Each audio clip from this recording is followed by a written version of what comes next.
السلام علیکم ورحمۃ اللہ وبرکاتہ۔ ناظرین، استقبال ہے فکر خبر اسٹوڈیو میں رضوان احمد ندوی ملکی اور عالمی اہم اور خاص خبروں کے ساتھ۔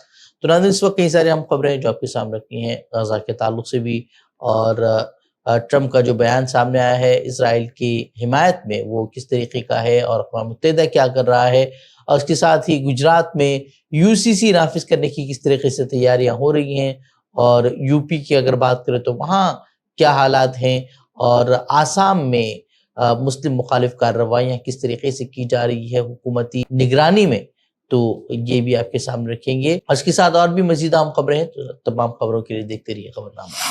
تو ناظرین، سب سے پہلے غزہ کی تازہ صورتحال پر ایک نظر کریں گے۔ غزہ میں اسرائیلی جارحیت جو ہے وہ لگاتار جاری ہے۔ گزشتہ روز 83 فلسطینی شہید ہو چکے ہیں، جن میں 58 تو وہ ہیں جو امداد کے انتظار میں کھڑے تھے، جبکہ 8 افراد بھوک کی وجہ سے جان کی بازی ہار گئے ہیں۔ جو وہاں کے حالات ہیں وہ سبھی کے سامنے ہیں، سوشل میڈیا پر وہاں کی تصویریں جو ہے وہ سامنے آ رہی ہیں۔ کئی وجوہات کی بنا پر جو ہم وہ تصویریں آپ کے سامنے نہیں رکھ سکتے ہیں، لیکن سوشل میڈیا پر آپ نے دیکھی ہی ہوں گی۔ وہیں اقوام متحدہ جو ہے صرف نتنیاہو کے غزہ پر کنٹرول کے منصوبے کو تشویشناک بتانے والے بیانات ہی جاری کر رہا ہے، اس سے زیادہ نہ وہ کچھ کر رہا ہے اور نہ ہی اس کی کوئی وقار جو ہے اب رہ گئی ہے۔ یہی حال دوسرے یورپی ممالک کا بھی ہے، جو صرف جو ہے تشویش کا اظہار کر رہے ہیں، وہ بھی عوامی دباؤ میں آ کر اس سے زیادہ کچھ ان سے بھی نہیں ہو پا رہا ہے، اور نہ وہ کچھ کرنے کا ارادہ بھی رکھتے ہیں۔ البتہ کچھ ممالک ضرور ہیں جو کہ سختی سے اسرائیل کے خلاف ہیں، لیکن وہ ایسے ممالک ہیں جن سے اسرائیل کو کوئی فرق نہیں پڑتا ہے۔ وہیں تازہ خبروں کی اگر بات کریں تو غزہ کے ایک اور علاقے الزیتون کے لوگوں کو وہاں سے فوری انخلاء کا حکم اسرائیل نے جاری کیا ہے۔ ان سے کہا گیا ہے کہ وہ المواسی کے علاقے میں چلے جائیں، حالانکہ المواسی کا جو علاقہ ہے وہ بھی کسی بھی طرح سے اسرائیلی بمباری سے، ان کی گولہ باری سے اور ان کے ہتھیاروں سے جو ہے وہ محفوظ نہیں ہے۔ ان کے ظلم و ستم کا نشانہ وہاں بھی لوگ جو ہے وہ بن رہے ہیں۔ اسرائیل جو کچھ غزہ میں کر رہا ہے، اس کے باوجود جو ہے امریکی صدر ڈونلڈ ٹرمپ نے ایک بیان جاری کیا ہے جو کہ ان کی بے بسی کا بھی مظہر ہے۔ ٹرمپ کا کہنا ہے کہ غزہ پر اسرائیلی قبضے کے تعلق سے جو بھی ہوگا اس کا فیصلہ خود اسرائیل کو کرنا ہے، امریکہ کا فوکس تو صرف انسانی امداد پر ہے۔ انہوں نے دعویٰ کیا کہ خوراک کی جو تقسیم ہے وہ اسرائیل کی مدد سے ہی ہوگی، جبکہ عرب ممالک مالی امداد فراہم کریں گے تاکہ انسانی بحران پر قابو پایا جا سکے۔ وہی جو مصری صدر ہیں سیسی، ان کا بیان سامنے آیا ہے کہ ان کا ملک فلسطینیوں کی جلا وطنی کی نہ تو حمایت کرے گا اور نہ ہی اس عمل میں شریک ہوگا۔ انہوں نے غزہ میں جاری اسرائیلی حملوں کو بھوک، تباہی اور فلسطینی کاز کو ختم کرنے کی جنگ قرار دیا۔ یہ بھی جو ہے صرف بیان بازیاں ہی ہیں، اور حالانکہ مصری سرحد پر کئی ہزار ٹرک جو ہے وہ موجود ہیں، لیکن وہاں سے یہ لوگ مدد نہیں پہنچا پا رہے۔ اور زمینی جنگ کے حالات پر اگر نظر کریں تو حماس کا عسکری ونگ القسام جو ہے وہ لگاتار اسرائیلی فوجیوں کو نشانہ بنا رہا ہے۔ ان کی بختربند گاڑیوں کو تباہ کرتے ہوئے ان کے کئی فوجیوں کو زخمی اور ہلاک کرنے کا بھی آج جو ہے وہ القسام نے اعلان کیا ہے۔ انہوں نے ویڈیوز بھی اس کی جاری کی ہے۔ وہیں جس طریقے کی زمینی جنگ ہو رہی ہے اس میں اسرائیلی فوج کو منہ کی کھانی پڑ رہی ہے، یہ تو صاف جو ہے واضح ہے۔ اب جو جنگ کو توسیع دینے کا منصوبہ نتنیاہو پیش کر رہے ہیں، اس کو لے کر فوج اور حکومت کے درمیان جو ہے اختلافات شدید ہو گئے ہیں۔ وہیں جو اختلافات ہو رہے ہیں اس کو لے کر اسرائیلی وزیر دفاع کا کہنا ہے کہ جو آرمی چیف اور نتنیاہو کے درمیان جو اختلافات ہو رہے ہیں، انہوں نے اس پر اتنا ہی کہا کہ آرمی چیف کو صرف اپنی رائے دینے کا حق ہے، لیکن اسرائیلی فوج کو سیاسی قیادت کے فیصلے ہی نافذ کرنے ہوتے ہیں۔ اس کے درمیان جو ہے وہ شدید اختلافات پائے جا رہے ہیں۔ ان کا کہنا ہے کہ فوج بالکل تھکی ہوئی ہے اور وہ کسی بھی آپریشن کے لیے تیار نہیں ہے۔ اب دیکھنا ہوگا کہ اس کا نتیجہ آگے جا کر کیا نکلے گا۔ تو یہ تھی غزہ کے تعلق سے مختصر خبریں۔ اب ملک کی خبروں کی طرف بڑھتے ہیں۔ گجرات ملک کی دوسری ریاست بننے جا رہی ہے جہاں یکساں سول کوڈ یعنی کہ UCC نافذ کیا جا سکتا ہے۔ سبکدوش جج کی قیادت والی کمیٹی نے وزیر اعلیٰ بھوپیندر پٹیل کو اپنی رپورٹ پیش کر دی ہے، جس میں 1 لاکھ سے زائد عوامی مشوروں کو شامل کرنے کا دعویٰ کیا جا رہا ہے۔ امکان ہے کہ UCC بل اگلے ماہ جو ہے اسمبلی کے مانسون اجلاس میں پیش کیا جائے۔ کمیٹی نے ریاست کے تمام اضلاع میں مختلف طبقوں سے بات چیت کرنے کا دعویٰ کیا ہے، تاہم اپوزیشن کانگریس کی جانب سے تاحال اس کو لے کر کوئی رد عمل سامنے نہیں آیا ہے۔ وہیں یکساں سول کوڈ کا جو خاکہ بی جے پی حکمران ریاستوں میں پیش کیا گیا ہے یا جہاں بھی نافذ کیا گیا ہے، اس سے تو صاف طور پر یہی احساس ہوا ہے کہ یہ یو سی سی کے نام پر در حقیقت مسلمانوں کے پرسنل لاء کو نشانہ بنایا جا رہا ہے۔ مسلم تنظیمیں اس کی سختی سے مخالفت کر رہی ہیں، لیکن انہیں کوئی فرق نہیں پڑ رہا۔ اتر پردیش کے پنچایتی راج ڈائریکٹریٹ کی جانب سے ایک متنازع حکم نامہ جاری کیا گیا تھا، جس کے بعد ریاستی سیاست اور عوامی رائے میں زبردست ہلچل پیدا ہو گئی۔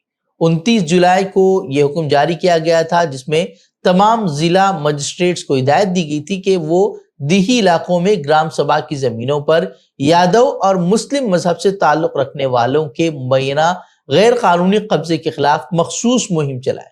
عوامی غم و غصے، اپوزیشن کی مذمت اور آئینی خلاف ورزیوں کے الزامات کے بعد حکومت کو یہ حکم واپس لینا پڑا اور افسر کو بھی معطل کرنا پڑا ہے۔ اپوزیشن جماعتوں اور سماجی رہنماؤں نے اس قدم کو ذات اور مذہب کی بنیاد پر امتیاز، سیاسی ایجنڈے اور آئینی اصولوں کی صریح خلاف ورزی قرار دیا ہے۔ وہیں کسی بھی حکومت کا کام یہی ہوتا ہے کہ وہ سب کے ساتھ ایک جیسا سلوک کرے، لیکن یہاں کھلے عام صرف دو برادریوں یادو اور مسلمانوں کو نشانہ بنایا گیا، جس سے کہ وہ مجرم ہو۔ جس طرح سے حالیہ کچھ سالوں میں یہ ملک بدل چکا ہے، یہ ظاہر کرتا ہے کہ اب اقتدار میں بیٹھے لوگوں کو خوش کرنے کے لیے کچھ سرکاری افسران اور حکومتی ادارے جو ہے اب انتظامی ذمہ داری سے زیادہ سیاسی ایجنڈے پر کام کر رہے ہیں۔ آسام کے وزیر اعلیٰ ہیمنت بسوا سرما کی قیادت میں حالیہ کچھ سالوں میں جو اقدامات کیے گئے ہیں وہ محض زمین واگزاری کی مہم نہیں، بلکہ ایک منظم مسلم مخالف ایجنڈے کا واضح مظہر ہے۔ 16 جون 2025 سے جاری نظامی کارروائیوں میں اب تک 5,500 سے زائد خاندان جو ہے وہ بے گھر ہو چکے ہیں، جن میں زیادہ تر وہ بنگال نژاد مسلمانوں کی ہے۔ انہیں گھروں سے بے دخل کر دیا گیا ہے اور اب جو ہے ان بے دخل افراد کو نہ تو کوئی متبادل رہائش دی گئی ہے اور نہ ہی قانونی دفاع کا کوئی موقع فراہم کیا گیا ہے۔ اس سے زیادہ تشویشناک بات یہ ہے کہ وزیر اعلیٰ ہیمنت بسوا سرما نے عوام سے ایک اپیل بھی کی ہے کہ وہ ان متاثرین کو پناہ نہ دیں اور دعویٰ کیا کہ اگر انہیں جگہ دی گئی تو ہمارے لوگوں کی حالت دوبارہ خراب ہو جائے گی۔ ان کا یہ بیان صاف طور پر ہم اور وہ کے فرق کو ہوا دیتا ہے، جو کہ ایک فرقہ پرست ذہنیت کی علامت بھی ہے اور آئینی مساوات کے اصولوں کے منہ پر تماچا بھی ہے۔ شرما نے اپنی تقریر میں نہ صرف لینڈ جہاد اور لو جہاد جیسے اشتعال انگیز اور مذہبی منافرت پر مبنی الفاظ کا استعمال کیا، بلکہ متاثرہ کمیونٹی کو غیر قانونی بنگلہ دیشی اور مشکوک شہری کہہ کر ان کی شہریت پر بھی سوال کھڑے کیے، وہ بھی بغیر کسی عدالتی ثبوت یا قانونی کارروائی کے۔ حالانکہ اس طرح کا جو لب و لہجہ ہوتا ہے وہ صرف سیاسی فائدے کے لیے اور مذہبی اقلیتوں کو مجرم بنانے کی سازش کا ہے۔ یہ جو لب و لہجہ ہے آسام کے وزیر اعلیٰ کا، وہ صرف اور صرف سیاسی فائدے کے لیے مذہبی اقلیتوں کو مجرم بنانے کی سازش ہے، جو کہ جمہوریت کو دیمک کی طرح چاٹ رہی ہے۔ یہ سب اس وقت ہو رہا ہے جب متاثرہ افراد کھلے آسمان تلے، سڑک کنارے، ترپال اور کپڑے کی جھونپڑی میں رہنے کو مجبور ہیں۔ خواتین، بچے، بزرگ سب بنیادی سہولتوں سے محروم ہیں، جبکہ حکومت انہیں صرف اعداد و شمار کی طرح پیش کر رہی ہے۔ ایک طرف تو مسلمانوں کے ساتھ آسام میں یہ سلوک ہو رہا ہے، تو دوسری طرف جو ہے یہی آسام کے وزیر اعلیٰ اب تمام اضلاع کو ہدایت دے رہے ہیں کہ وہ ہندو، سکھ، عیسائی، بدھ، جین اور پارسی افراد کے خلاف جاری غیر ملکی مقدمات کو ختم کریں، بشرطے کہ وہ افراد 31 دسمبر 2014 سے پہلے بھارت میں داخل ہوئے۔ یہ فیصلہ شہریت ترمیمی قانون یعنی کہ سی اے کے تحت کیا گیا ہے، جسے 2019 میں منظور کیا گیا تھا اور مارچ 2024 میں اس کے قواعد کا نفاذ ہوا ہے۔ نفرت کی آگ ملک میں کس تیزی سے پھیل رہی ہے، اس کا ہر روز ہم مشاہدہ کر ہی رہے ہیں اور حالیہ دنوں میں بھارت میں ایسے واقعات مسلسل بڑھ رہے ہیں۔ اتراکھنڈ کے ہریدوار ضلع کے لکسر علاقے میں ایک مسجد کی تعمیر ہو رہی تھی، تو اس وقت یہ کہہ کر تنازع کھڑا کر دیا گیا ہندوتوا تنظیموں کی طرف سے کہ ایک مسجد کی مینار جو ہے وہ بہت زیادہ اونچی ہے اور اس پر انہوں نے اعتراض کر دیا۔ حالانکہ مقامی انتظامیہ نے قانونی طور پر تعمیرات روکنے کا حکم نہیں دیا، مگر مسجد کمیٹی نے اب خود ہی رضاکارانہ طور پر کام روک کر تمام دستاویزات اور منظوریوں کی تکمیل کا فیصلہ کیا ہے۔ یہ واقعہ بظاہر تکنیکی قواعد کی بنیاد پر ہے، مگر اسے ایک وسیع اور پریشان کن رجحان کے تناظر میں دیکھا جا رہا ہے، جہاں بی جے پی حکومتوں کی جانب سے مزاروں، مساجد، مدارس اور دیگر مسلم مذہبی اور سماجی اداروں کو منظم طریقے سے نشانہ بنایا جا رہا ہے۔ اتراکھنڈ کی ہی اگر بات کریں تو حالیہ دنوں میں 500 سے زائد مذہبی ڈھانچوں کو یا تو منہدم کیا گیا ہے یا ان پر تحقیقات کی جا رہی ہیں یا انہیں سیل کر دیا گیا ہے۔ یو پی کا بھی کچھ یہی حال ہے اور دوسری بی جے پی حکمران ریاستوں میں بھی اسی طرح کے واقعات جو ہے وہ لگاتار سامنے آ رہے ہیں، اور اسی ماڈل کو جو ہے وہ دوسری ریاستیں بھی اپنا رہی ہیں، اور ہر روز کوئی نہ کوئی تنظیم اٹھ کر کوئی مضحکہ خیز دعویٰ کر دیتی ہے، اور تعجب کی بات تو یہ ہے کہ حکومت انہی دعووں کی بنیاد پر اب کارروائیاں کرنے لگی۔ اتراکھنڈ کے اترکاشی ضلع میں منگل کو بادل پھٹنے سے زبردست تباہی مچی ہوئی ہے، جس میں فوجی کیمپ اور آس پاس کے دیہات متاثر ہوئے ہیں۔ اب تک 4 ہلاکتوں کی تصدیق ہوئی ہے، جبکہ 50 سے زائد افراد جو ہے اب تک لاپتہ ہیں۔ فوج، NDRF اور ITBP کی ٹیمیں جو ہے وہ ریسکیو میں مصروف ہیں، مگر خراب موسم اور زمین کھسکنے کے باعث کارروائی متاثر ہو رہی ہے۔ فوج کے نوجوان بھی لاپتہ ہو چکے ہیں، جبکہ ہرشل کا ہیلی پیڈ جو ہے وہ بھی تباہ ہو چکا ہے اور یاترا جو ہے وہ معطل کر دی گئی ہے۔ وہی ریاست کے 9 اضلاع میں ریڈ الرٹ جاری بھی کر دیا گیا ہے۔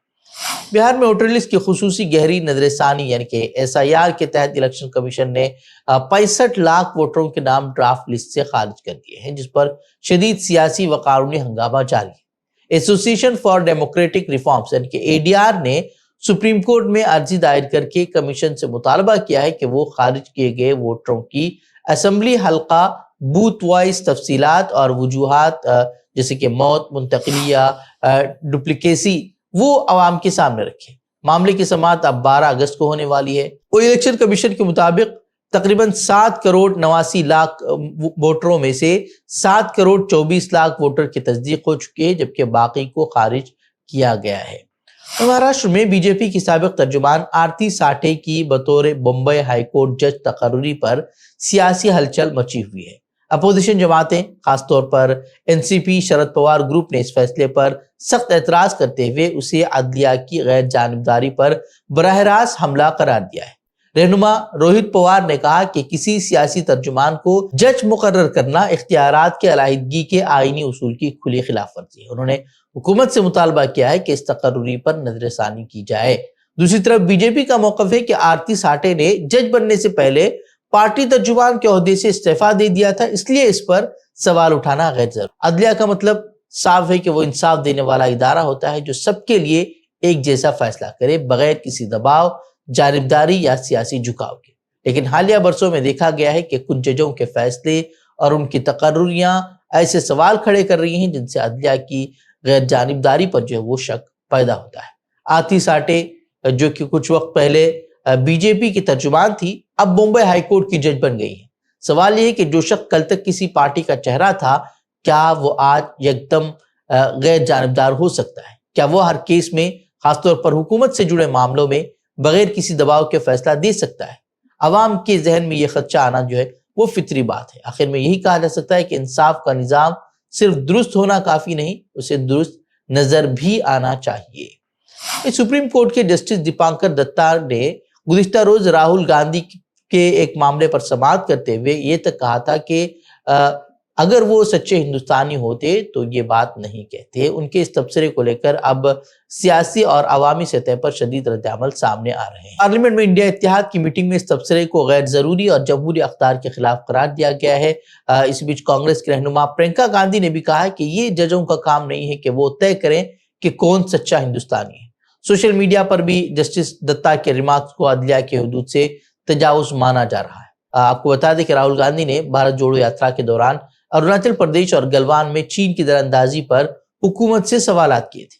اسی تناظر میں سپریم کورٹ کی ایک سماعت کے دوران جسٹس دیپانکر دتا نے راہل کی حب الوطنی پر مبینہ تبصرہ کیا، جسے اپوزیشن نے نہ صرف غیر مناسب بلکہ عدلیہ کی غیر جانبداری پر سوالیہ نشان بھی قرار دیا ہے۔ جج کے اچانک اس تبصرے نے عدلیہ کی آزادی پر سوالیہ نشان بھی لگا دیے ہیں۔ سوشل میڈیا پر بھی اس کو لے کر بحث چھڑی ہوئی ہے کہ جج کیسے کسی کی حب الوطنی پر سوال کھڑے کر سکتا ہے، حالانکہ ایک اپوزیشن لیڈر ہونے کے ناطے ان کا حکومت سے سوال کرنے کا، یعنی کہ راہل گاندھی کا حکومت سے سوال کرنے کا ان کا حق تھا۔ تو ناظرین، یہ تھی خبریں۔ مزید خبروں کے لیے آپ ہماری ویب سائٹ www.fikrkhabar.com کی طرف رخ کر سکتے ہیں۔ ویڈیوز کے لیے ہمارے YouTube چینل کو سبسکرائب کریں۔ تو ناظرین، السلام علیکم ورحمۃ اللہ وبرکاتہ۔